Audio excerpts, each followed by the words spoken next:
ila Sultan Mahmud bin Subkutikin, ya, atau Subuktikin atau semacamnya, Subuktikin. Ini dikenal dengan Mahmud Al-Ghaznawi. Subuktikin ini atau Subkutikin ini, mungkin Subuktikin ya, Subuktikin. Ini bapaknya. Nama beliaunya adalah Mahmud dan lebih dikenal dengan Mahmud Al-Ghaznawi. Dari Ghazni, sebuah daerah di Afghanistan. Liyusma'a wa'dhuhu, maka ulama Ali bin Abi Thayyib An-Naisaburi ini dibawa ke Sultan Mahmud Al-Ghaznawi ini untuk didengarkan nasihatnya. Falamma dakhala jalasa bila iznin, ketika ulama tersebut masuk ke istana, beliau duduk tanpa izin, langsung duduk saja. Wa akhadha fi riwayati haditsin bila amrin, dan langsung meriwayatkan hadis tanpa perintah. Fatanammara lahu sultan, maka akhirnya Sultan Mahmud Al-Ghaznawi ini kemudian marah. Wa amara ghulaman, kemudian memerintahkan seseorang, ya, mungkin pelayannya atau pesuruhnya, falakamahu lakmatan atrasathu, menyuruh untuk memukul, atau bisa jadi maknanya di sini menampar. Yang menampar ini membuat tuli, ya, ini saking kerasnya, itu maksudnya kiasan, ya. Fa'arrafahu ba'dul hadirin manzilatahu fid dini wal ilm, sehingga akhirnya yakni sebagian dari orang yang hadir mengingatkan kepada Sultan bahwa ini orang yang baru saja engkau pukul atau engkau tampar ini adalah seorang yang memiliki derajat yang tinggi di agama, memiliki derajat yang tinggi dalam ilmu. Fa'tadzara ilaih, sehingga kemudian akhirnya Sultan Mahmud Al-Ghaznawi ini akhirnya sadar, minta uzur, minta maaf kepada ulama tersebut, ya, Ali bin Abi Thayyib Naisaburi. Wa amara lahu bimalin, kemudian Sultan Mahmud Al-Ghaznawi ini memerintahkan untuk memberikan ulama tersebut harta. Nah, ini sebagai bentuk permintaan maaf. Ini salah mukul. Ya, ajib. Famtana, kemudian ulama tersebut menolak. Faqala ya Syekh, inna lil mulki saulatan wa huwa muhtajun ila siyasah. Kemudian sultan tersebut berkata kepada ulama tadi, wahai Syekh, sesungguhnya di kerajaan ini memiliki saulah. Saulah maknanya kekuatan. Saulah maknanya kekuatan atau strategi penyerangan.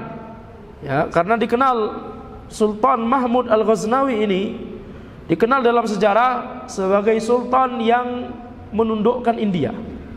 Dahulu India itu di dalam kekuasaan kaum muslimin. Nah, yang menundukkan India pertama kali itu adalah Sultan Mahmud Al-Ghaznawi. Maka kerajaan ini memiliki saulah, memiliki kekuatan yang digunakan untuk menyerang. Wa huwa muhtajun ila siyasah, dan ini butuh siyasah, butuh strategi. Jadi ceritanya Sultan ini minta saran, masukan kepada ulama tadi, Ali bin Abi Thayyib An-Naisaburi.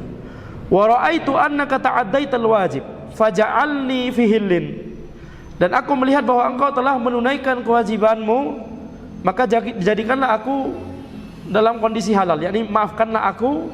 Sekarang waktunya ana minta saran antum untuk bikin siasah dalam masalah, ya, saulah ini, dalam masalah kekuatan dari kerajaan ini. Kedepannya kita mau kemana, begitu ya. Strategi perang kedepannya. Nah, ini di zaman itu memang, ya, ini banyak sekali peperangan. Qala Allahu bainana bil mirsad, kemudian ulama tersebut berkata, Allah itu mengawasi kita. Wa inna ma ahdartani lil wa'th, sungguhnya engkau menghadirkan aku di sini untuk aku memberikan nasihat yang terkait dengan agama.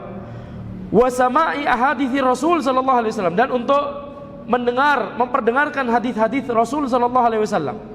Walil khusyu', dan demikian pula aku dihadirkan di sini untuk yakni kekhusyuan, yakni untuk mengajarkan bagaimana supaya kita bisa khusyuk, bisa tenang, baik dalam masalah salat ataupun dalam masalah yang lain.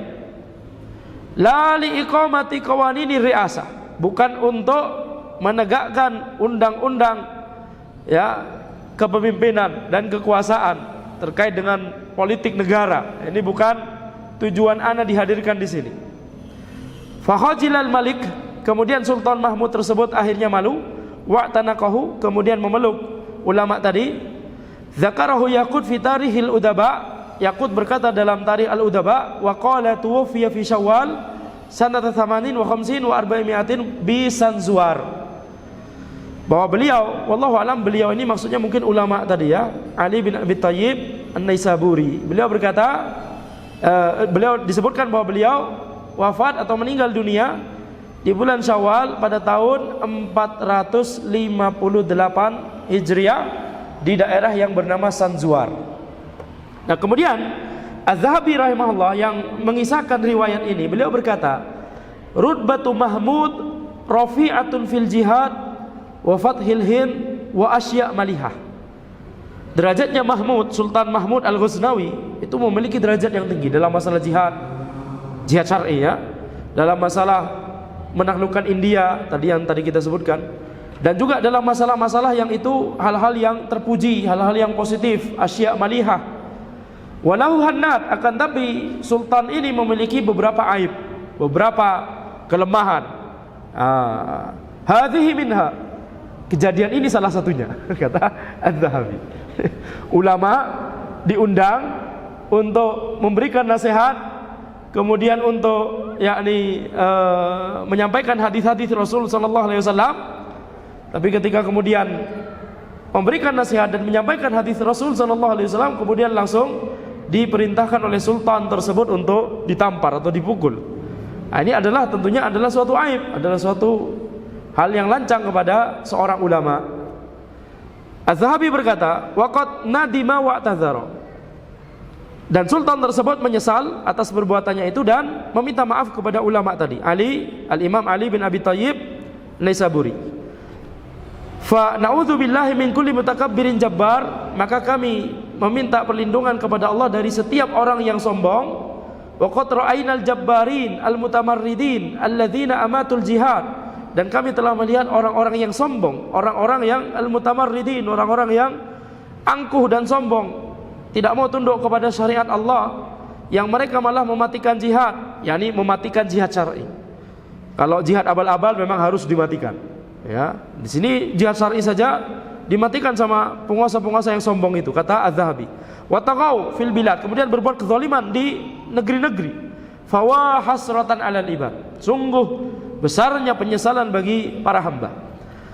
yakni di sini apa pelajaran yang bisa kita ambil dari riwayat ini? Pelajaran yang bisa kita ambil, yang pertama, kita lihat bagaimana seorang penguasa ketika dia salah, dia menyadari dia salah, dia langsung minta maaf. Tidak kemudian gengsi, tidak kemudian malah menjadi angkuh dan bersikukuh dengan pendiriannya. Yang dilakukan oleh Sultan Mahmud Al-Ghaznawi, langsung minta maaf, bahkan menawarkan harta hadiah. Ini adalah perbuatan yang sangat terpuji, menunjukkan bagaimana karakteristik beliau, karakteristik yang baik dari beliau. Tapi beliau memiliki aib yang tadi terlalu terburu-buru, marah, menyuruh orang untuk memukul ulama tersebut. Baru setelah diingatkan ini adalah ulama besar, baru kemudian minta maaf. Tapi dia minta maaf, ini juga harus diapresiasi. Dia segera minta maaf pada saat itu, ini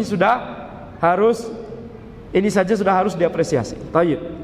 Kemudian pelajaran yang kedua, lihat bagaimana ulama tersebut berani untuk berbicara kepada Sultan Mahmud Al-Ghaznawi. Ana di sini untuk menyampaikan nasihat terkait agama, menyampaikan hadis-hadis Nabi Muhammad SAW, bukan untuk mengurusi masalah politik negara, politik dari daulah antum ini. Ini urusan antum, bukan urusan ana. Ini bagaimana kita lihat bagaimana ulama tersebut berani untuk mengambil sikap walaupun di hadapan seorang penguasa yang kuat, yang memiliki kekuasaan yang besar dan wibawa dan pasukan yang besar, Tapi ketika diminta untuk mengurusi masalah politik negara, nah ini bisa-bisa yakni para ulama banyak menghindari hal tersebut. Jangankan masalah politik negara, masalah terkait din, tapi itu terkait dengan negara. Contoh jadi mufti, contoh jadi qadhi. Banyak para ulama ingin menghindari hal-hal tersebut. Kenapa? Tanggung jawabnya besar. Kalau salah bagaimana? Begitu ya. Apalagi disuruh memang mengurusi urusan negara. Ini politik bagaimana? Kita mau menyerang kemana tak lagi? Ini ya lebih-lebih lagi. Tanggung jawabnya besar kalau misalkan salah, dalam tanda kutip salah keputusan, salah kebijakan. Makanya ulama tersebut menolak dengan tegas. Jadi di sini kita lihat, yakni lihat bagaimana ketegasan dari ulama tersebut untuk menyelamatkan diri beliau dari yakni fitnah dunia. Ini termasuk fitnah dunia, kekuasaan dan seterusnya. Makanya para ulama justru tidak mau diberikan kekuasaan, justru tidak mau diberikan kekuasaan. Akan tapi orang-orang ya terutama di zaman ini berlomba-lomba, justru berlomba-lomba mencari kekuasaan, baik kekuasaan tertinggi di suatu negeri atau kekuasaan yang lain ya di daerah atau terserah.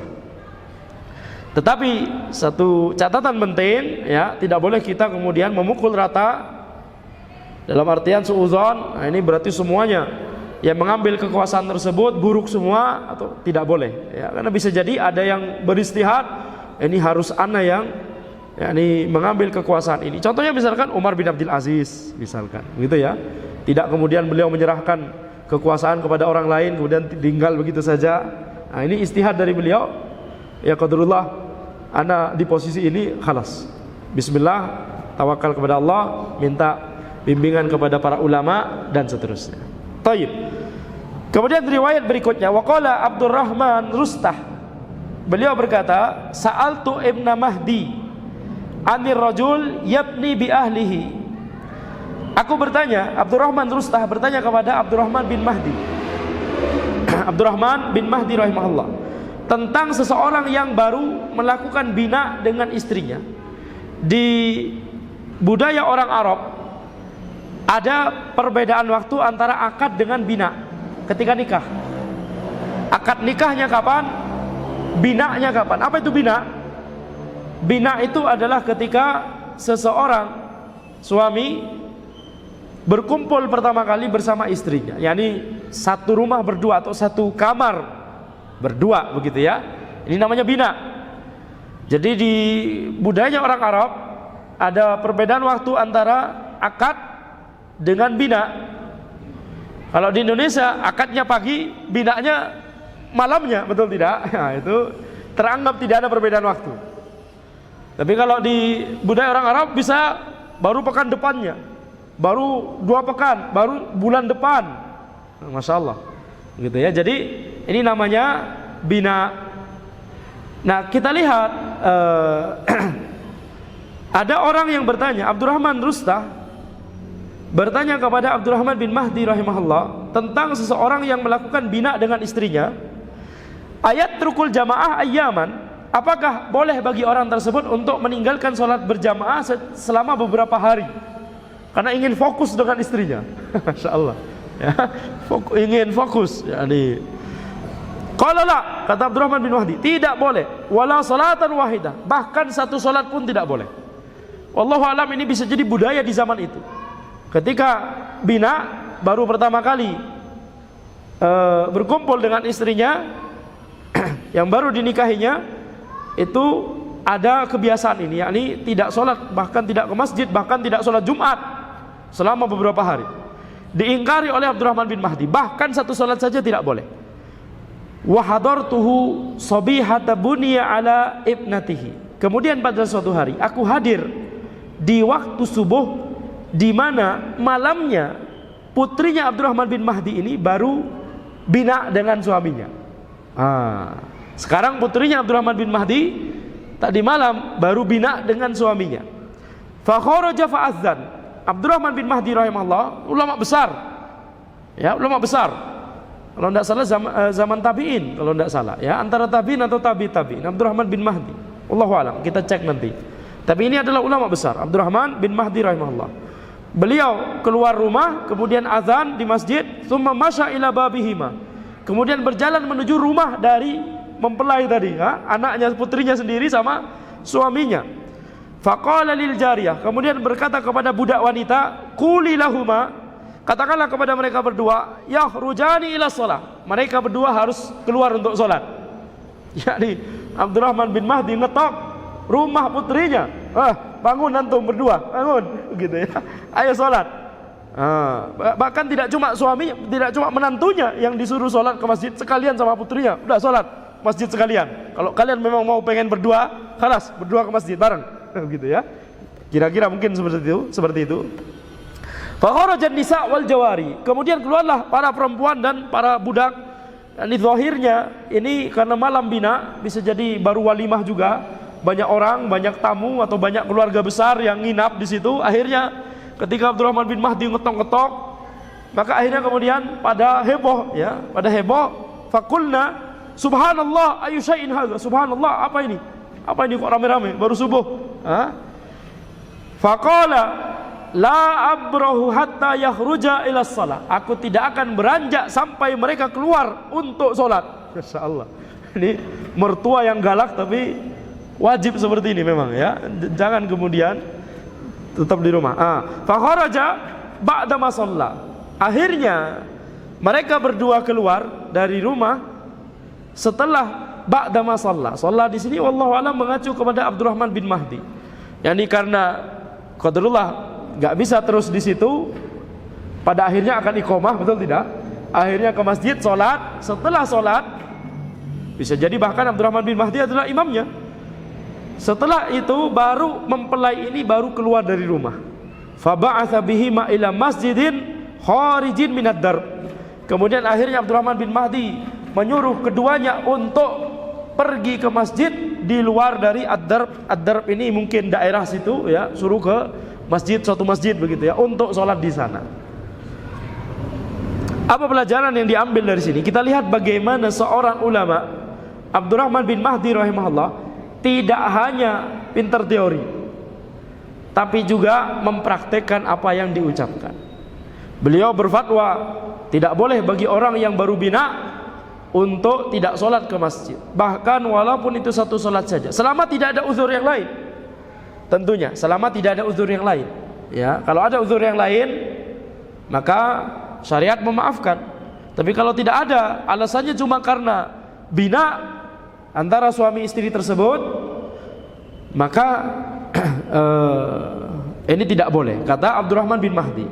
Nah, ketika kejadian itu terjadi pada putrinya sendiri, biasanya normalnya gimana? Kalau orang keras pada orang lain, betul tidak? Tapi ketika keluarganya sendiri jadi lunak. Kalau ketika anaknya sendiri yang melakukannya, seolah-olah yakni gak enak untuk mengingatkan, atau ya seolah-olah tidak sekeras ketika menyampaikan ketika kajian, misalkan begitu, ya, betul tidak? Nah, kecenderungannya demikian ketika itu keluarga sendiri atau ketika itu dirinya sendiri.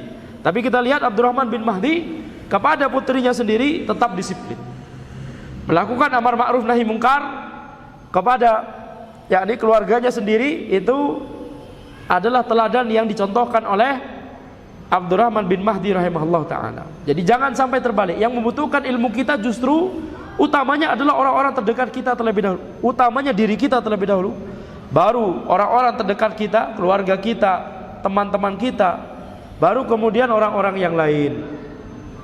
Baik, ini pelajaran yang bisa diambil dari riwayat ini. Sekarang kita lanjut ke riwayat berikutnya. Wa'an Muqatil bin Salih al-Khurasani. Muqatil bin Salih al-Khurasani beliau berkata, qala dakhaltu ala Hammad bin Salamah. Aku bertamu, yakni masuk ke rumah Hammad, maksudnya bertamu ke rumah Hammad bin Salamah, seorang tabi'in kalau tidak salah. Hammad bin Salamah rahimahullahu taala, ulama besar kalau tidak salah era tabi'in. Nanti bisa kita cek insyaallah. Fa idza laisa fil baiti illa hasir. Dan di rumah beliau tidak ada apa-apa kecuali tikar atau karpet, intinya alas begitu ya, alas tempat yakni beliau biasa duduk. Illa hasir wa huwa jalisun alaihi, beliau duduk di alas tersebut. wa mushafun yaqra'u fihi, dan di situ di hadapan beliau ada mushaf yang beliau baca mushaf tersebut, wa jirabun fihi ilmu, dan ada suatu wadah yang di dalamnya ada ilmu-ilmu beliau, yakni mungkin catatan beliau atau kitab beliau atau manuskrip yang beliau miliki, begitu ya. Jadi Masya Allah, ini rumahnya ulama besar di zaman dulu. Cuma ada hasir, cuma ada alas duduk, tidak ada sofa, tidak ada apa-apa, kasur dan lain-lain, cuma alas. Zahirnya tidurnya juga di atas alas tersebut. Kemudian di hadapannya ada mushaf, dan di hadapannya ada wadah berisi kitab-kitab beliau. Wa mitaharatun yatawadda minha, selain itu juga ada wadah untuk berwudu. Fa bainama ana indahu jalisun idza daqqa daqqun albaba. Ya, pada saat ketika aku duduk bersama beliau, ternyata pada saat itu ada orang yang mengetuk pintu. Faqala ya sabiyah ukhruji fanzuri man hadha. Kemudian Hammad bin Salamah berkata kepada budak perempuan beliau, budak anak kecil ya. Karena bisa jadi pada saat itu masih ada perbudakan. Wahai sabiyah, wahai budak perempuan anak kecil, keluarlah dan lihatlah siapakah yang mengetuk pintu. Faqalat Rasulullah Muhammadin bin Sulaiman.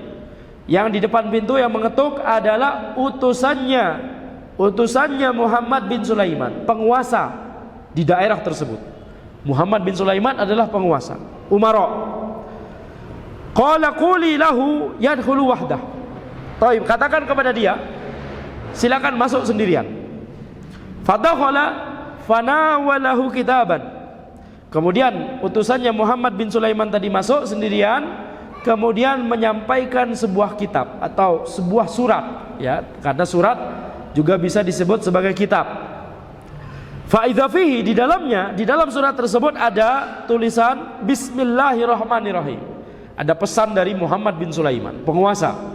Bismillahirrahmanirrahim min Muhammad bin Sulaiman ila Hammad bin Salamah. Dari Muhammad bin Sulaiman kepada Hammad bin Salamah.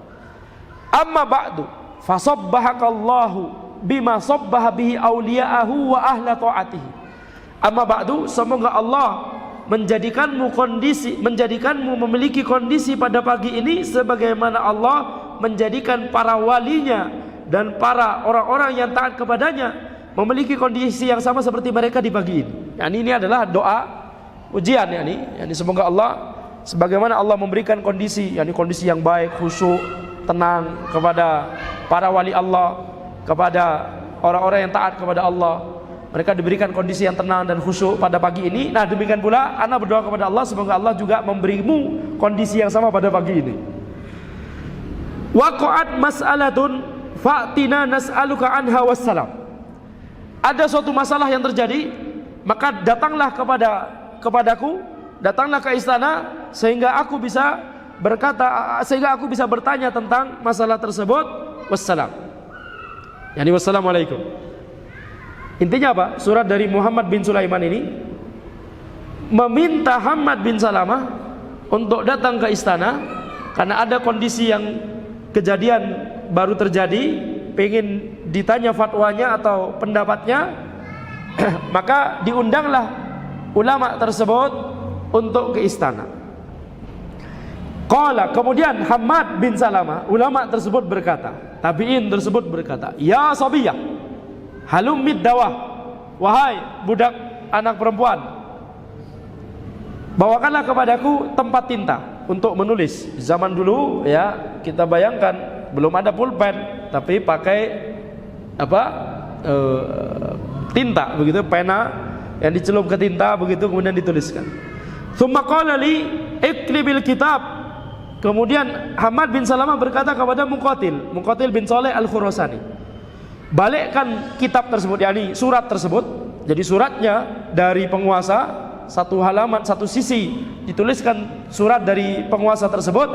Balik, tuliskan di sisi baliknya, waktub amma ba'du wa anta fasabbahakallahu bima sabbaha bihi awliya'ahu wa ahla ta'atihi. Amma ba'du, semoga Allah memberikanmu kondisi pada pagi ini sebagaimana Allah memberikan kondisi pada para wali Allah dan orang-orang yang taat kepada Allah. Doa yang sama yang diucapkan tadi oleh penguasa kepada Hammad bin Salamah diucapkan kembali oleh Hammad bin Salamah kepada penguasa tersebut, Muhammad bin Sulaiman. Inna adraknal ulama wa hum la ya'tuna ahadan Ya, kami menjumpai para ulama, guru-guru kami, para sahabat, mereka tidak mau untuk datang kepada seseorang. Fa in kanat waqa'at mas'alatun fa'tina was'alna amma badalak. Kalau memang ada suatu masalah yang terjadi, maka kamu yang datang kepada kami. Jangan kami yang datang kepada engkau. Terbalik, para ulama yang kami datangi, yang kami belajar dari mereka, mereka semua tidak mau mendatangi kepada orang lain. Justru orang lain yang harus datang. Kenapa? Al-ilmu yu'ta la ya'ti. Ilmu itu didatangi bukan mendatangi. Ini hukum asalnya. Kecuali kalau ada kebutuhan. Ya, seperti sebagian para ulama mendatangi orang yang mau belajar. Ini ada kebutuhan yang besar dan ada maslahat yang besar, baru boleh. Tapi hukum asalnya adalah yang butuh ilmu itulah yang datang. Dan berkali-kali Anda jelaskan, kondisi zaman dulu berbeda dengan kondisi zaman sekarang, betul tidak? Kondisi zaman dulu kita lihat, ketika ilmu masih, yakni para ulama adalah orang-orang yang terhormat, ilmu masih sangat diapresiasi dan dihargai. Di zaman ini ilmu syar'i banyak orang terledor. Di zaman ini ilmu syar'i banyak menghargai. Di zaman ini orang-orang lebih banyak mengapresiasi ilmu dunia, betul tidak? Dan lalai untuk mempelajari ilmu syar'i. Betul? Di zaman dahulu para ulama itu digaji oleh pemerintah, jumlahnya sekian dinar. Jumlah yang besar sekali, bisa puluhan atau ratusan juta kalau hitungan sekarang per bulan. Supaya tidak perlu kerja, cukup dakwah, kemudian menuliskan kitab, menjelaskan agama kepada masyarakat tanpa penguasanya menginfiltrasi, nitip fatwa. Gak ada fatwa titipan, gak ada. Di zaman dahulu. Di zaman ini yang namanya dai, yang namanya ulama, yang namanya ustadz, yang namanya guru ngaji justru dianggap yakni kasta menengah ke bawah, betul tidak? Bukan orang-orang yang dimuliakan dari sudut pandang sebagian orang. Sudut pandang sebagian orang. Maka ini terbalik. Di zaman ini kalau kemudian para ulama atau ustadz atau dai tidak jemput bola, bolanya nggak dijemput-jemput, betul tidak? Maka di zaman ini ada namanya safari dakwah. Ustadz atau syekh diundang, betul tidak? Diundang ke kota kita. Ini tidak sesuai dengan kaidah di zaman dahulu. Wah, digetok sama ulama zaman dulu kalau begini. Antum mau belajar, antum ke tempat ana, ke masjid tempat biasa ana sholat 5 waktu, ke masjid biasa ana mengisi kajian. Yang itu di dekat rumah ana. Anda nggak perlu safar jauh-jauh. Dulu di zaman dahulu penuntut ilmu itu pergi ke luar negeri untuk belajar ilmu syar'i. Ya, orang Yaman pergi ke Syam, Suriah. Orang Syam pergi ke Mesir, orang Mesir pergi ke Mekah, orang Mekah pergi ke Andalusia dan seterusnya. Orang Andalusia pergi ke Khurasan demi untuk mempelajari ilmu syar'i. Di zaman ini ulamanya, ustadznya yang diundang. Ustadz dari Khurasan diundang ke Mesir, ustadz dari Mesir diundang ke sini. Anda nggak mau nyebut kota di Indonesia nanti jadi salah paham, betul tidak? Nah, boleh kalau mau disebut. Ustadz dari Jakarta undang ke Bandung, Jogja undang ke Bandung, Surabaya undang ke Bandung, Makassar undang ke Bandung, semuanya dalam rangka apa? Supaya kita bisa belajar. Terbalik, harusnya kita yang ke Jakarta, harusnya kita yang ke Jogja, harusnya kita yang ke Surabaya, harusnya kita yang ke Makassar. Perbedaannya juga zaman dulu orang niatnya adalah untuk menuntut ilmu syar'i terlebih dahulu, kemudian masuk ke suatu kota, kemudian baru mencari apa pekerjaan yang bisa anak lakukan di kota ini. Kalau di zaman ini tidak, cari pekerjaan dulu. Oh, anak diterima di kerjaan, anak diterima di Bandung. Habis itu setelah tinggal di Bandung baru nyari kajian terdekat di mana ya.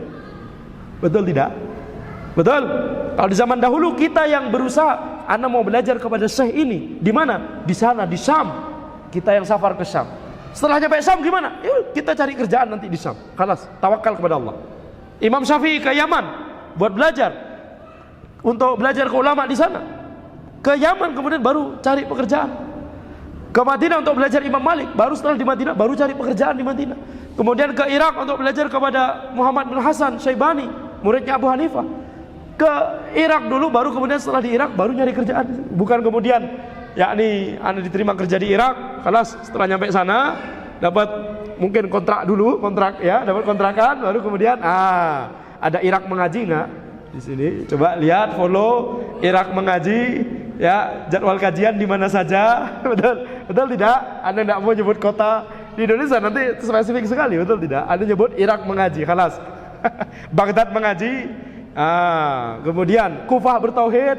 Coba dilihat akun Instagramnya, ada poster kajian apa saja, betul tidak? Allahu musta'an.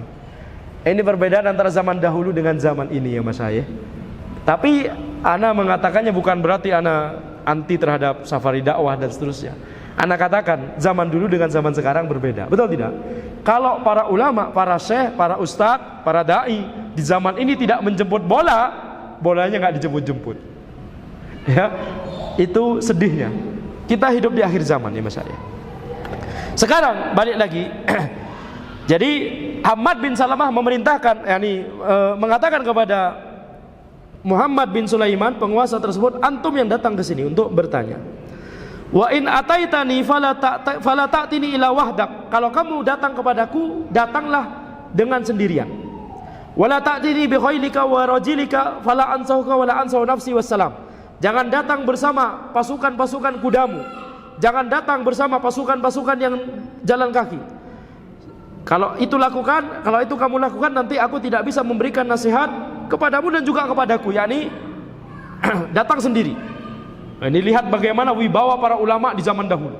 Penguasa, ulil amri, mungkin presiden atau bahkan gubernur, minta undang kita datang ke istana untuk dimintai permasalahan, ulamanya malah nyuruh.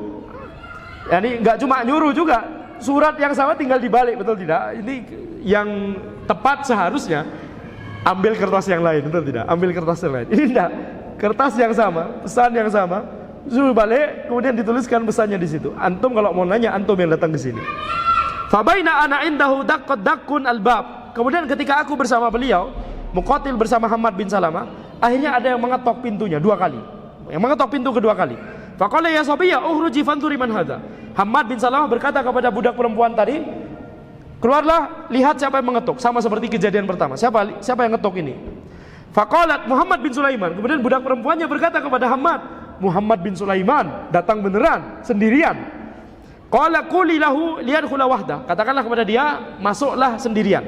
Fadakhala fasallama thumma jalasa baina yaday. Kemudian Muhammad bin Sulaiman masuk, kemudian memberikan salam, kemudian duduk di hadapan Hammad bin Salamah sendirian. Coba bayangkan.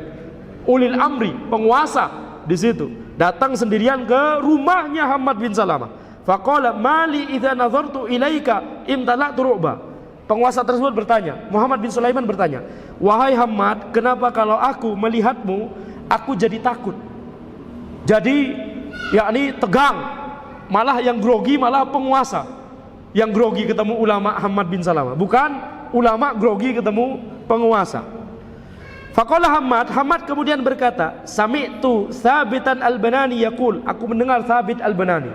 Beliau berkata, sami'tu Anas bin Malik, aku mendengar Anas bin Malik. Beliau berkata, sami'tu Rasulullah sallallahu alaihi wasallam yaqul, aku mendengar Rasulullah sallallahu alaihi wasallam bersabda. Yani Hammad bin Salamah menjawab pertanyaannya Muhammad bin Sulaiman tidak dengan opini beliau sendiri, tapi beliau menyampaikan suatu hadis. Memang berilmu. Beliau berkata bahwa Rasulullah sallallahu alaihi wasallam bersabda, innal alima idza arada bi ilmihi wajhallahi azza wajal habahu kullu syai'. Seorang yang berilmu kalau dia menginginkan, meniatkan dengan ilmunya, dia meniatkan wajah Allah, maka semua orang akan takut kepada dia. Wa idza arada ayaktaniza bihil kurus haba min kulli syai'. Tapi kalau dia meniatkan dengan ilmunya ingin mendapatkan dunia, maka dia akan takut kepada semua hal. Faqala arba'una alfi dirhamin ta'khudhuha tis'ina tasta'inu biha ala ma anta alaih. Kemudian Muhammad bin Sulaiman berkata, mungkin zahirnya setelah bertanya, setelah konsultasi gitu ya, kan tadi bilang ada masalah. Akhirnya berkata, ini ada uang 40.000 dirham. Silakan, mohon antum ambil supaya antum bisa gunakan untuk keperluan antum. Itu kata penguasa ini. Kemudian Hammad bin Salamah berkata, urdudha ala man zalamtahu biha. Kembalikan harta tersebut 40.000 dirham kepada orang-orang yang engkau zalimi dengan harta tersebut. Orang-orang yang engkau zalimi sehingga engkau dapat 40.000 dirham itu kembalikan kepada rakyat yang antum zalimi. Ini berani sekali ulama ini. Hammad bin Salamah itulah ulama di zaman dahulu. Wibawa, kita lihat. Tidak seperti sebagian ulama di zaman ini, sebagian bukan semua. Sebagian ulama di zaman ini yang justru malah menjilat dan membenarkan kesalahan penguasa. Ini tidak boleh. Harus jujur, tapi jujur dengan nasihat yang baik, ya. Qala wallahi ma ataituka illa ma warathtuhu. Muhammad bin Sulaiman, penguasa tadi, kemudian berkata, aku tidak memberikan uang 40.000 dirham ini dari kas kerajaan, ini dari harta warisan yang aku dapat dari ayahku. Ini harta pribadiku, bukan hal-hal yang kezaliman yang aku lakukan kepada orang-orang, gitu ya. Kemudian qala la hajata li fiha izwiha anni zawallahu anka auzara. Hammad bin Salamah, ulama tersebut, kemudian berkata, aku tidak butuh kepada harta ini, sembunyikanlah harta tersebut dariku, semoga Allah menyembunyikan yakni dosa-dosamu, menutupi dosa-dosamu. Qala fatuqasimha. Penguasa tadi masih ngeyel, masih memaksa. Kenapa nggak antum ambil saja, kemudian nanti antum bagi-bagi? Kalau antum nggak mau ngambil, antum nggak butuh, nanti bisa dibagi-bagi kepada orang-orang yang membutuhkan yang lain. Kemudian Hammad bin Salamah berkata, fala'alli in adaltu fi kismatiha ayyakula ba'du man lam yurzak minha lam ya'dil. Kalau seandainya aku melakukannya, aku mengambilnya, tidak ada yang ku ambil, tapi aku bagikan itu. Ketika aku sudah berbuat adil dalam pembagian tersebut, tetap saja ada orang yang tidak dapat, tidak kebagian. Betul tidak? Kan jumlahnya terbatas, cuma 40.000 dirham. Pasti walaupun dibagi-bagi dengan adil, pasti tetap saja ada orang yang nggak kebagian, dan orang yang tidak kebagian tersebut akan berkata, ini Hammad bin Salamah nggak adil. Nah, beliau ingin menghindari hal tersebut. Izwiha anni zawallahu anka auzarak. Diulangi kalimat yang tadi. Sembunyikanlah harta tersebut dariku, yakni jauhkanlah harta tersebut dariku. Kalau engkau melakukannya, maka semoga Allah menutupi, ya, menyembunyikan kesalahan-kesalahan, yakni menutupi aib-aibmu, kesalahan-kesalahanmu, yakni mengampuni kesalahanmu. Karena itu makna dari ketika kita berdoa kepada Allah, semoga Allah menutupi aib kita. Ini enggak cuma menutupi, tapi juga mengampuni, menutupi dan mengampuni, dan menghapuskan dosanya dan hukumannya dan azabnya. Lihat bagaimana wibawa Hammad bin Salamah rahimahullah ta'ala, seorang tabi'in, seorang ulama di zaman dahulu, berani berkata dengan al-haq, berani berkata dengan jujur, ya, sesuai dengan adabnya yang benar, yang gimana, yang mau bertanya yang datang, walaupun orang tersebut penguasa. Itu yang terjadi juga pada Imam Malik terhadap misalkan Harun ar-Rasyid dan para ulama yang lain. Akan demikian, dilihat bagaimana kita tidak boleh takut kepada seseorang, hanya takut kepada Allah dalam melakukan amar ma'ruf nahi munkar, dalam menjelaskan ilmu. Demikian yang bisa Anda sampaikan. Hadza wallahu a'lam. Subhanakallahumma wa bihamdika asyhadu an la ilaha illa anta astaghfiruka wa atubu ilaik.